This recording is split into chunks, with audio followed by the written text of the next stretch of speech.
Hello and welcome to 10 at 10. My name is Michael Ramage. I'm the director of the Cyber Education Research Center here at Murray State University, and welcome back to 10 at 10. 10 at 10 is brought to you through a partnership between Murray State University, Sprocket, West Kentucky, and KY Innovation. Welcome back to episode 251. So today, I want to talk about a question that I get asked every now and then, but I've had this question asked of me about 4 or 5 times over the last 2 weeks. So I thought I would just talk about it a little bit today. And the question is, why should I perform a security assessment? Should my company perform a security assessment? If so, why should they? How should they? What's the process? How do we go about this? And what are the benefits? So I wanted to talk through just a little bit about how that looks. So first of all, let me touch on why you should do it. What are the benefits? So if you listen to 10 to 10 and you do all the things that I say that you should do over the last 250 episodes, fantastic. You are in pretty good shape. But that doesn't mean that your security, that your risk profile is where it needs to be, and it doesn't mean that it's continuing to improve, because we're already doing things are happening all the time that we need to address. And so what we're really talking about is driving towards maturity of security. And security maturity does not just improve it. You need to measure and you need to assess yourself, and you need to determine, where are my gaps? There are always gaps. You can always do more. You can always assess and go forward. But if you're not measuring and if you're not analyzing it, then you're not able to actually improve. So that's step one. Maturity does not improve without measurement. Assessment, the process of assessment, identifies the vulnerabilities before attackers do. To me, that's the biggest piece, is that let's assess and figure out where our gaps are and plug those holes before a bad guy exploits those holes.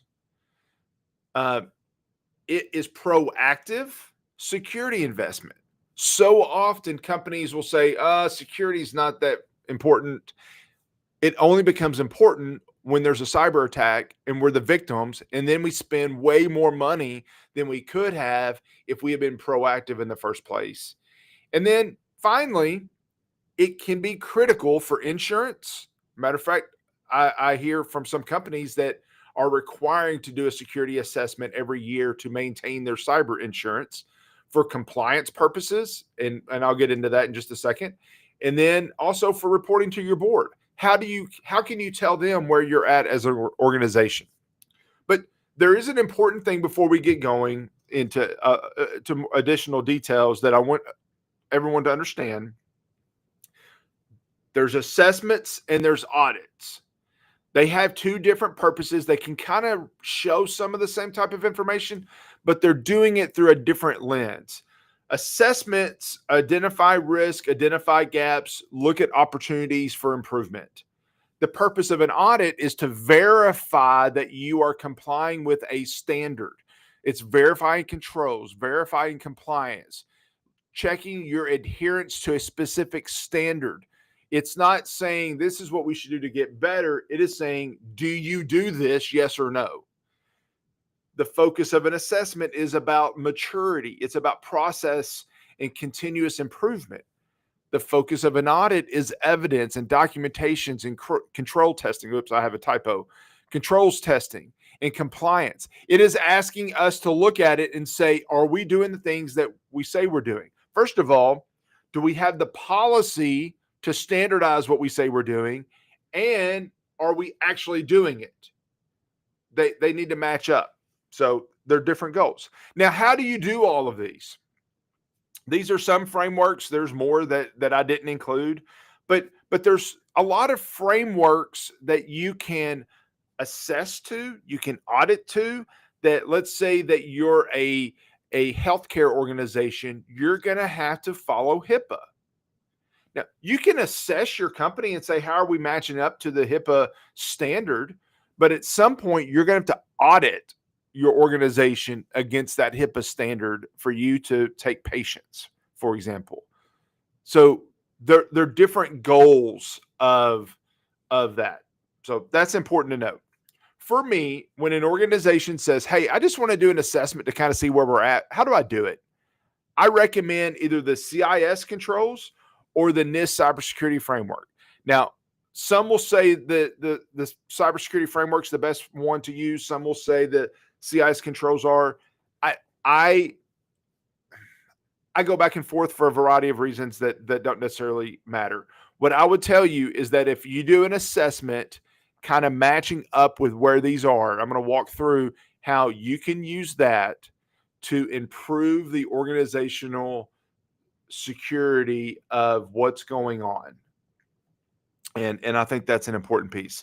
So the NIST framework, if you look at this, it has 5 different areas with govern in the middle. This is the 2.0 framework. There's identify, protect, detect, respond, recover, and then govern. The governance aspect kind of overlays everything. The way they do this is that within each of those functions, there's a category. Which within each of those categories, there are subcategories. So basically, your assessment can be, this is what it says that we should be doing. Are we doing that? Yes, that's kind of like an audit. But what we're doing is saying, which of these do we need to be doing? Does that apply to us? Are we happy with where we're at? That's the question. So let me give an example. So we have, on doing a security assessment, we have our current profile. This is our baseline. This is where we're at today. And then we have our target profile. So we're here today. We want to be here. What do we need to improve to get to one to the other?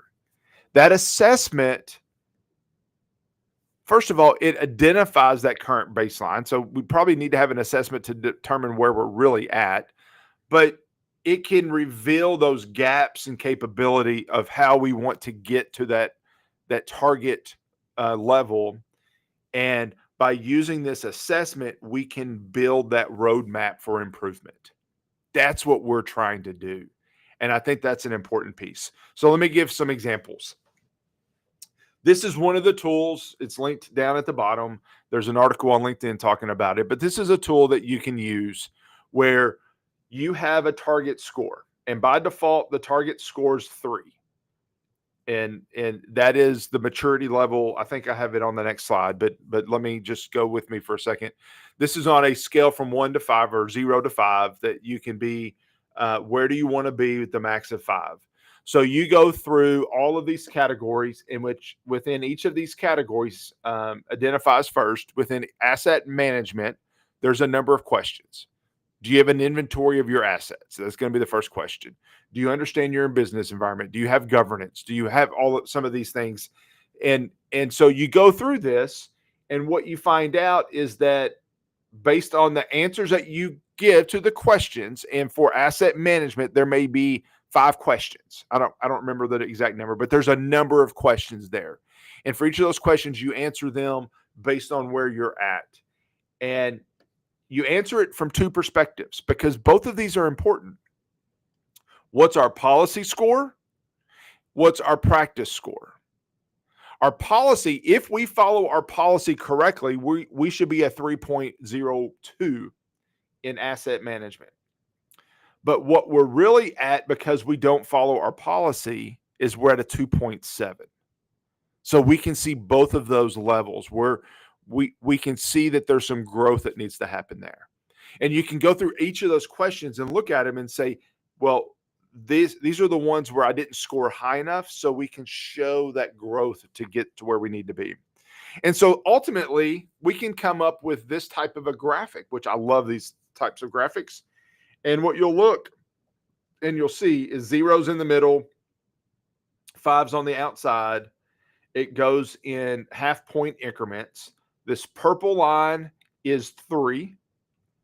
The green line is practice, and the blue line is policy. And in most cases, policy is going to be further along than where we are in practice. So that's going to be likely. But what you can see is for each of those areas, and these are each of those categories, this is where we're at. This is where we need to be. And this is where we're struggling. So what you can look at on this is that both in practice and in policy, we are woefully under in response planning and detection process. Analysis, we're behind on policy, and then most of them were pretty close. You can break it down like I did before and look at the different areas and realize that, you know, there may be small parts where we need to improve, but by and large, we're where we need to be. And that's what you get out of doing this type of an assessment. Highly recommend it. I think it's really important that you do it. If you want to learn more, reach out to me. If you want to learn how you can do this on your own, I can help you, guide you on how to do that if you want to do it on your own. If you want a third party to do it, I can help even guide you on how to find somebody to do that. I think it's important, and I think it's something that you should consider. All right. I want to say thank you for joining in on 10 at 10 today. We went long, as I tend to do, but have a happy Halloween, and I'll see you next week back here on 10 at 10. Thank you. Bye.